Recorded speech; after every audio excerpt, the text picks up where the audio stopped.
அனைவருக்கும் வணக்கம். அன்பே டயானா படக்குழுவின் அன்பான அழைப்பை ஏற்று உங்களுடைய பொன்னான நேரத்தை படம் பார்க்க செலவிட்டதற்கு எங்கள் படக்குழுவின் சார்பாக உங்கள் அனைவருக்கும் மனமார்ந்த நன்றியை தெரிவிச்சுக்கிறேன். ஃபஸ்ட்டு நான் எப்படி இந்த சினிமா இண்டஸ்ட்ரிக்குள்ளே வந்தேன், ஏன் படம் பண்ண வந்தேன் அப்படிங்கிற நோக்கத்தை நான் சொல்லிடுறேன். கல்விக்கு நிகராக நான் சினிமாவை பார்க்குறேன். ஏன்னா ரெண்டுமே சமூக மாற்றத்திற்கான கருவி அப்படின்னு நான் நம்புகிறேன். நான் ஒரு ஐஏஎஸ் அகாடமி நடத்திட்டுருக்கேன். எனக்கு கலெக்டர் ஆகணும், ஐஏஎஸ் ஆகணும்னு மிகப்பெரிய கனவு. ஆனால் தொடர்ந்து என்னால் அதில் பயணிக்க முடியலை. ஆனால் கூட நம்மளால் முடியாட்டியும் பரவாயில்ல, நம்ம நிறைய பேரை உருவாக்கணும், என்னைய மாதிரி சாதிக்கணும்னு துடிக்கிற லட்சியத்தோடு இருக்கக்கூடிய மாணவர்களுக்கு ஒரு தூண்டுதலாக இருக்கணும்னு ஆசைப்பட்டு நான் ஐஏஎஸ் அகாடமி ஸ்டார்ட் பண்ணேன்.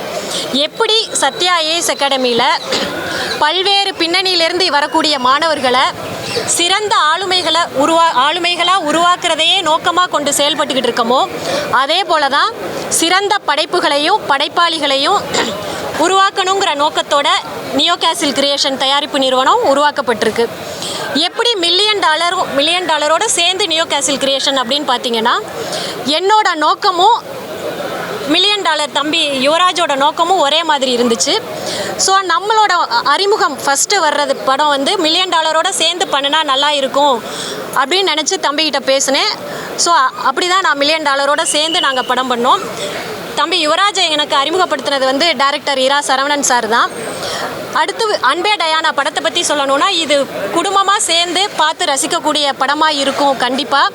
அதே சமயத்தில் வெறும் பொழுதுபோக்கு படமாக மட்டும் இல்லாமல் ஒரு சிறந்த கருத்தை சமூகத்திற்கு டைரக்டர் பாரி ரொம்ப அழகாக சொல்லியிருக்காப்புல, வெளிப்படையாக இல்லாமல் அதே சமயத்தில் எல்லாருக்கும் போய் சேர்ற மாதிரி கருத்தை அதில் சொல்லியிருக்காப்புல. இந்த படத்தில் ஒவ்வொரு கேரக்டருமே, ஹீரோயின் ரம்யாவாக இருக்கட்டும், கோபியாக இருக்கட்டும், சேத்தன் சார், ரோஜா மேம், எல்லாருமே கேரக்டராகவே வாழ்ந்திருக்காங்க. ஸோ இது மாதிரி தொடர்ந்து நல்ல சிறந்த படங்களை நியோ கேசில் கிரியேஷன் கொடுத்துக்கிட்டே இருக்கும். அதுக்கு உங்கள் எல்லாரோடைய ஆதரவும் எப்போவும் இருக்கணும்னு கேட்டுக்கிறேன். நன்றி. அவங்க பேசிட்டோம், கடைசி பேசிடுங்க.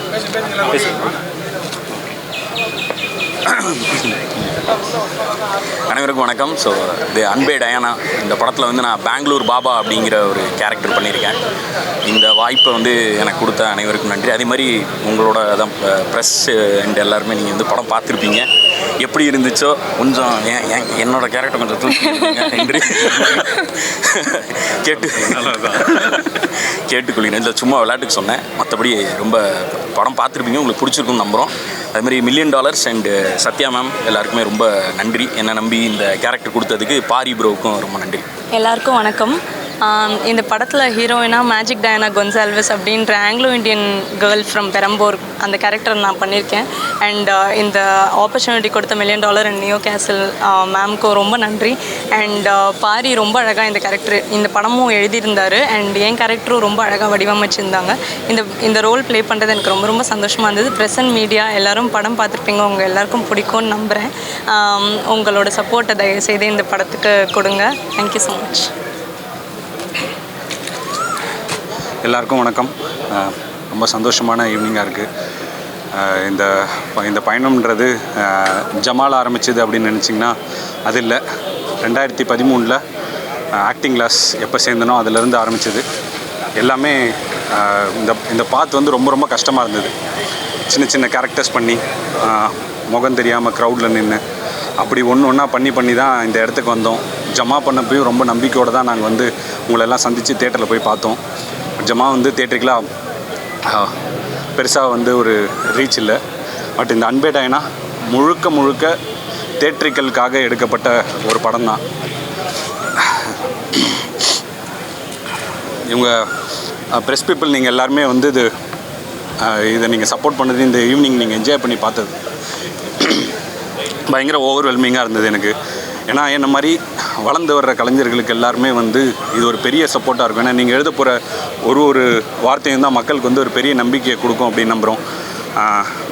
இந்த வெற்றி எனக்கான வெற்றியாக மட்டும் இருக்காது, என்ன மாதிரி இன்னும் கஷ்டப்பட்டு இருக்க நிறைய உதவி இயக்குநர்களுக்கும் அதுக்கான வெற்றியுமா இருக்கும். என்ன மாதிரி கஷ்டப்படுற நடிகர்களுக்குமான வெற்றியாகவும் இது இருக்கும். கண்டிப்பாக இந்த படத்தை மக்கள்கிட்ட போய் நல்லபடியாக கொண்டு போய் சேருங்க.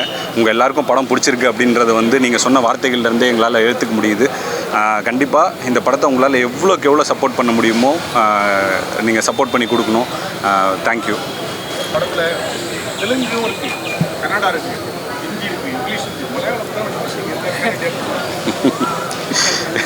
அதுக்கப்புறம் தான் யோசிச்சோம் சார். நம்ம எழுதி முடித்ததுக்கப்புறம் தான் ஒரு சில விஷயங்கள் வந்து யோசித்தோம்.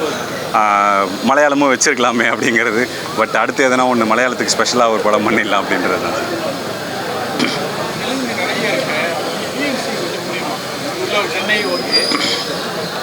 இல்லை சார், இப்போ சென்னையில் மட்டும் இல்லை, நிறைய ஊர்லேயுமே தெலுங்கு தெரிஞ்சவங்க இருக்காங்க. அது இல்லாமல் எல்லாமே படத்தில் யூஸ் பண்ணது எல்லாமே வந்து ரொம்ப காமனான தெலுங்கு வார்த்தைகள் தான். ரொம்ப கஷ்டமான வார்த்தைகள்லாம் எதுவுமே உபயோகிக்காமல் எதெல்லாம் புரியுமோ, இது வரைக்கும் தமிழ் சினிமாவில் என்னென்னலாம் வந்திருக்கோ அந்த வார்த்தைகளை மட்டும் தெலுங்கு வார்த்தைகளாக யூஸ் பண்ணுவோம். மற்றது எல்லாமே அதுவும் இல்லாமல் தெலுங்கு எங்கெங்கே வந்து நிறையா யூஸ் பண்ணியிருந்தோம்னா, எதெல்லாம் முக்கியமான இடம் இல்லையோ அங்கே மட்டும் தெலுங்கு யூஸ் பண்ணிவிட்டு, எதெல்லாம் மக்களுக்கு புரியணுமோ புரிய வேண்டிய இடத்துல எல்லாமே தமிழில் தான் மேக்ஸிமம் வந்து முயற்சி பண்ணியிருக்கோம்.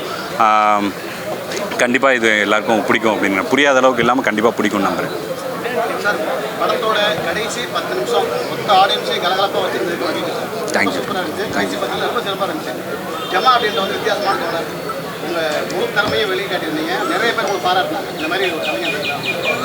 அதில் நடிச்சுட்டு இந்த மாதிரி ஒரு மாறுபட்ட குழந்தை நடிக்கும்போது எப்படி சார்? ரொம்ப சந்தோஷமாக இருந்தது.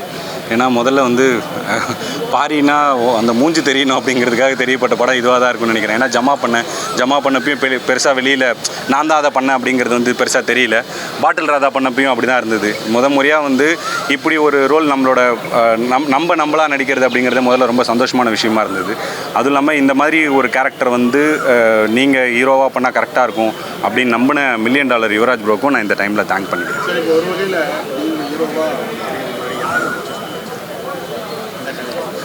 ரொம்ப ஆனஸ்ட்டாக சொல்லலாம், யாருமே சூஸ் பண்ணல சார். நான் ஏன்னா இந்த கதை நான் ஜமாவும் அதான் சொன்னேன். ஜமாவும் வந்து நான் வந்து ஹீரோ ஆகணும், அதாவது முக்கிய கதாபாத்திரம் ஆகணுன்றதுக்காக எழுதப்பட்டது தான் ஜமா. அதே மாதிரி இதில் வந்து இது தியேட்ரிக்கலாக ஒரு படம் பண்ணணும், இது பண்ணணும் அப்படின்னு ஓடுறதுக்காக எனக்காக எழுதிக்கப்பட்டது தான் அன்பே டயானா சார். நான் இவங்களை வச்சு பண்ண அப்படின்னு நான் வந்து பொய் சொல்ல விரும்பல. ஆனஸ்ட்டாகவே இது எனக்காக பண்ணப்பட்ட கதை தான் சார். மல்டி லாங்குவேஜ் லெவலில் பேன் இண்டியா மலையாளம் தவிர்த்து ஹிந்தி பேசுகிறவங்க ஒரு கன்னடம் பேசுகிறாங்க, அந்த லெவலில் சார் கண்டிப்பாக எல்லா இதுலேயுமே ரிலீஸ் பண்ணுற ஐடியா தான் சார் இருக்கும். ரிலீஸ் ஆகுது படம். கண்டிப்பாக எல்லா ஊர்லேயுமே இப்போ பெங்களூரில் ரிலீஸ் ஆகுது, அங்கே ஹிந்திலையும் ரிலீஸ் ஆகுது, இங்கேயும் தெலுங்குலேயும் ரிலீஸ் ஆகுது. ஸோ கண்டிப்பாக அந்த மக்களும் பார்த்து கண்டிப்பாக சப்போர்ட் பண்ணுவாங்க அப்படிங்கிறது வந்து நம்புகிறோம். எல்லாரும் கனெக்ட் பண்ணிக்கூடிய ஒரு படமாக தான் இருக்கும். லாங்குவேஜ் பேரியர் இந்த படத்துக்கு மோஸ்ட்டாக இருக்காது. நிறைய பேர் அதுக்கான கொஸ்டின் வச்சாங்க. இப்போ படம் பார்த்தீங்கன்னா அதுக்கான இது வந்து தெளிவாக அவங்களுக்கு வந்து புரிஞ்சிடும். எல்லாம் இப்போ பேன் சவுத் படம் அப்படின்னு சொல்லலாம் சார். ஸோ சவுத் மக்கள் எல்லாருமே என்ஜாய் பண்ணலாம். மலையாள மக்களுக்கும் தமிழ் நல்லா புரியும் அப்படிங்கிறதுனால அது அவங்களுக்குமே ஒரு கனெக்டடான ஒரு ஃபிலிமாக தான் இருக்கும் சார். படத்துக்கு டைட்டில் டயானால என்ன காரணம் சார்? அவங்களோட முழு பேர் வந்து மேஜிக் டயானா கொன்சால்வஸ் சார். 3 இதே அது யார் தெரியும்? எல்லா பேரையும் 3 வாட்டி சொல்லியிருந்தா ஸ்க்ரீன் பிளேல டைம் பத்தாதுன்றதுக்காக மேஜிக்னு ஸ்டார்ட் ஆச்சு. நான் கேட்குறது டைட்டில் தான் உங்களுக்கு என்ன சம்பந்தம்? அதில் போடுறமே சார், கடைசியில் ஒரு ஃபார்மில் ஃபில்அப் பண்ணுவாங்க. எழுதும் போது கூட மேஜிக் டயானா கொன்சால்வஸ் அப்படின்னு எழுதுவாங்க சார். அதுக்கு தனியாக ஷார்ட்டே வச்சுருந்தோம் சார். இது உள்ளே இருக்க டீட்டெயிலிங் தான் சார். எல்லா விஷயத்தையும் நம்ம அன்பே மேஜிக்னு வச்சுக்கலாம். இல்லை சார், அன்பே மேஜிக்ன்றதை விட அன்பே டயானா தான் கவுண்டமணி சார் சொன்ன டைலாக். அதனால டயானா தான் சார் அவங்க பேர். இல்லை சார், எனக்கு மேஜிக்னு கூப்பிட பிடிச்சிருந்ததுன்னு கூப்பிட்டேன் சார். அவங்க அம்மாவை சொல்கிறீங்களா? Okay sir. மேஜிக்ன்றது ரொம்ப நல்லா இருக்குல்ல சார். அது ஒன்று வச்சுருந்தோம் சார். அவங்க வந்து என் லைஃப்பில் நடந்து மேஜிக் டயானா கொன்சால்வஸ் இது 3த்தில் எது வேணால் கூப்பிட்டுக்கலாம் சார். அந்த மாதிரி இது வந்து இப்போ என் பேர் பாரி இளவழகன், எங்கள் வீட்டில் பாரினும் கூப்பிடுவாங்க, இளவழகனும் கூப்பிடுவாங்க. அது அவங்களோட இதில் வந்து மேஜிக்ன்றது வந்து அதில் ஒரு டைலாக் வச்சுருந்தேன் சார். இவங்க என் லைஃப்பில் வந்து ஒரு மேஜிக், அப்படி ஒரு மேஜிக்கலாக இதை ட்ரீட் பண்ணணும் அப்படிங்கிற ஒரு விஷயத்துக்காக தான் அந்த பேரை ஹைலைட் பண்ணணும் சார். இது வந்து டயானாங்கிறது இன்னும் மக்களுக்கு அன்பே மேஜிக் அப்படிங்கிறத விட அன்பே டயானாங்கிறது நம்ம தமிழ் மக்களுக்கு கவுண்டமணி சார் சொல்லும் போது தெரியும் அப்படிங்கிறதுனால அதை கொஞ்சம் வச்சது தான் சார். அது தேங்க்யூ. படத்தில் அதிகமாக கை தட்டுவாங்க சேதன் சார்.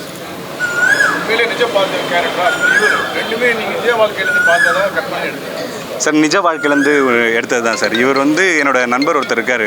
அவர் பேருமே பாபா தான். அவரும் பெங்களூர்லேருந்து வந்தவர். அவர் கேரக்டர்லேருந்து இன்ஸ்பயர் ஆகி பண்ணது தான் இந்த கேரக்டர். அந்த பிரிண்டிங் ப்ரெஸ் வச்சிருக்கிறதும் அவர் தான். அந்த பிரிண்டிங் ப்ரெஸ்ஸில் தான் நாங்கள் ஷூட்டே பண்ணோம். ஸோ எல்லாமே அது ரியல் லைஃப்லேருந்து இன்ஸ்பயர் ஆனது தான். சேத்தன் சாருமே கிட்டத்தட்ட அப்படி ரியல் லைஃப்லேருந்து நிறைய அப்பாக்கள் அந்த மாதிரி ஜாலியான அப்பாக்கள் வந்து இருக்காங்க. அப்படி சேத்தன் சார் இன்ஸ்பயர் பண்ணது தான் சார். அப்போ ஜாலியான அப்பாக்களுக்கு டெரரான அம்மாக்கள் மாட்டுவாங்கன்னு சொல்லுவீங்க. மாட்டினா அது ஒரு நல்ல காம்பினேஷன் தான் சார்.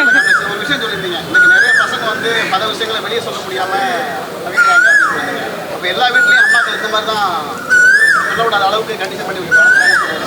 சார் அப்படி இல்லை சார். இப்போ நம்ம ஒன்று ரெப்ரசென்ட் பண்ணுறோன்னா ஒரு நம்ம சொல்கிற கருத்து தான் எல்லாருமே அப்படி இருக்காங்க அப்படின்னு இல்லை சார். இப்போ நம்ம ஒரு ஏலியன் படம் எடுக்கணும்னா எல்லாருமே ஏலியனாக இருக்கும் அப்படின்னு நீங்கள் சொல்கிறீங்களா அப்படின்ற மாதிரி இருக்குது சார். அப்படி இல்லை சார். இது வந்து என்னென்னா அம்மாக்கள் வந்து ஒரு பொதுவான ஒரு சில அம்மாக்களை ரெப்ரசென்ட் பண்ணி தான் சார் நம்ம கதை எடுக்கிறோம். நிறைய கதைகள் நமக்குள்ளவே இருக்குது. அதுலேருந்து எந்த கதையை நம்ம எடுத்தால் வந்து இன்னும் இதுக்கு இந்த கதைக்கு சரியாக இருக்கும் அப்படிங்கிற தேர்வு தான் சார். அப்போ ஸ்ட்ரிக்டாக இருக்க அம்மாக்களுக்குள்ளேயுமே ஒரு விஷயம் இருக்குது. ஏன் அவங்க ஸ்ட்ரிக்டாக இருக்காங்க, அவங்களுக்குள்ளே என்ன வழி இருக்குது, அவங்க கோவத்தை வந்து ஏன் அப்படி ஒரு ஷீல்டாக யூஸ் பண்ணிக்கிறாங்க அப்படிங்கிறதையுமே இதில் பேசியிருக்கோம் சார். அந்த ஸ்ட்ரிக்டாக நம்ம வந்து இவங்க இப்படி தான் இருக்காங்க அப்படின்னு பண்ணாமல் அவங்களோட சைடையுமே இதில் அனலைஸ் பண்ணியிருக்கோம் சார். இந்த படத்தில் பல இடங்களில் ஜாதியை பற்றி தானே வந்து எங்கள் ஜாதி அப்படின்னு சமீப காலமாக பார்த்தீங்கன்னா ஜாதி படங்கள் வந்து வன்முறை தூண்டுது அப்படின்ற மாதிரி வந்துட்டு இருக்கு. ஒரு சில மீடியாக்கள் வந்துட்டு ஜாதி படம் அப்படின்னு சொல்லி புள்ளியை கலப்புவாங்க அப்படின்ற எண்ணங்கள் உங்களுக்கு வந்ததே இல்லையா? இல்லை சார், அப்படி வராதுன்னு நினைக்கிறேன் சார். இது வன்முறையை தூண்டுற படம் இல்லை. அப்படி எதனா வன்முறை ஏற்பட்டுச்சுன்னா அதை வந்து நடக்க விடாமல் பண்ணுற படமாக தான் அப்படி தான் இந்த கதையை வந்து நாங்கள் அந்த நோக்கத்தோடு தான் இந்த கதையை வந்து நாங்கள் இது பண்ணியிருக்கோம். இதன் மூலமாக யாராவது ஒருத்தருக்கு ஒரு சின்ன மனமாற்றம் ஏற்படுதோ இல்லை வந்து ஆமாம் நம்ம இப்படிலாம் பண்ணுறோம் அப்படின்னு நினச்சாங்கனாலே அது மிகப்பெரிய வெற்றி தான் சார். வன்முறையை தூண்டுற அளவுக்கு இதில் எதுவும் காட்சிகள் இல்லை அப்படின்னு நம்புகிறோம் சார். நாங்கள் ஜாலியாக காட்டியிருக்கீங்க, ஜாதியை வெறியாக காட்டுறவங்களுக்கு என்ன சொல்ல விரும்புறீங்க? அப்படி நான் எதுவும் படம் பார்த்ததில்லை சார். அதனால் எனக்கு தெரியல, அந்த கருத்திலே எனக்கு இல்லை. படம் நல்லா இருக்குது. 5 நாள் தான் டைம் இருக்குது. 23ஆம் தேதி ஜனநாயகம் வந்து அவங்க தேட்டர் போடுவாங்க. இந்த தேட்டருக்கு போடுறதுல ஏதாவது ஃபீலிங் சார்? இது எல்லாமே அவங்க இதில் பார்த்துட்டு இருக்க மக்கள் மனசு வச்சாங்கன்னா எதுவும் என்ன ஒன்றா நடக்கும் சார். இது வரைக்கும் நிறைய விஷயங்கள் நடந்திருக்கு. அதான் வந்து தென்னைக்கு பாயிடுது கொஞ்சோண்டு புல்லுக்கும் பாயாதா, அந்த மாதிரி ஏதோ ஒன்று பாஞ்சு எங்களுக்குமே நல்லது நடக்கும் அப்படின்னு வந்து நம்புகிறோம். மக்கள் மனசு வச்சிங்கன்னா நிஜமாலே இந்த படம் பிடிச்சிருந்ததுன்னா கண்டிப்பாக இதுக்கான விஷயமும் அங்கே நடக்கும். அந்த வர்ற எல்லா படங்களும் வெற்றி பெறணும் அப்படிங்கிறது தான் சார் எங்களோட ஆசை. அதே சமயத்தில் வர்ற சின்ன படங்கள், அதில் நீங்கள் நல்ல படம் நினைக்கிற சின்ன படங்களுக்கு உங்களோட ஆதரவுன்றது ரொம்ப ரொம்ப முக்கியமாக இருக்குது. ஏன்னா என்னோடய முழு ஸ்ட்ரென்த்தையுமே நான் பல பேட்டிகளில் சொன்ன மாதிரி ஜமாலை நான் தவற விட்ட விஷயங்கள் எல்லாத்தையுமே பார்த்து என்னோடய முழு ஸ்ட்ரென்த்தை கொட்டி நான் இந்த படத்தை வந்து நான் பண்ணியிருக்கேன். இந்த படம் வெற்றி அடையலைன்னா நான் என்ன இது பண்ணுறதுன்னு எனக்கு தெரியல. கண்டிப்பாக ஆடியன்ஸ் அதை வந்து மனசு வச்சு அதை வெற்றி பெற வச்சுருவாங்கன்றது நாங்கள் வந்து நம்புகிறோம் சார்.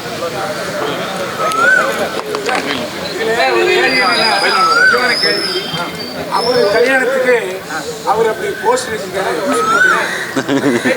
இந்த பயிராக செய்யணும் சார். யார் கல்யாணத்துக்கு? வேற ஒருத்தர் கேட்டிருக்காங்க, போஸ்ட் அடிச்சிருக்காரு. அது கல்யாணமே ஆகல இல்லை சார். ஆனால் போஸ்டரில் இருக்காரு அவர். போஸ்டர் அடிச்சது அவர் இல்லை சார். அது கீழே நல்லா பார்த்தீங்கன்னா இல்லை போஸ்டரில் அவர் படம் எப்படி அவருடைய ஒப்புதல்லாம் வரும். அப்படி இல்லை சார். இன்றைக்கி ஃப்ரெண்ட்ஸ் எல்லாமே பேனர் வைக்கிறவங்க எல்லாம் ஒப்புதலோட வைக்கிறது இல்லை சார். நண்பர்கள் குழு எல்லாருமே சேர்ந்து வச்சுருவாங்க சார். வைக்கிறாங்க சார், எனக்கு தெரியும். இவர் காசு போடல சார், பக்கத்தில் இருக்கவர் காசு போட்டார். இல்லை அப்படின்னாலும் போஸ்டரில் இருக்கிற உத்தரவு இல்லை சார். அவருக்கு இல்லை சார்.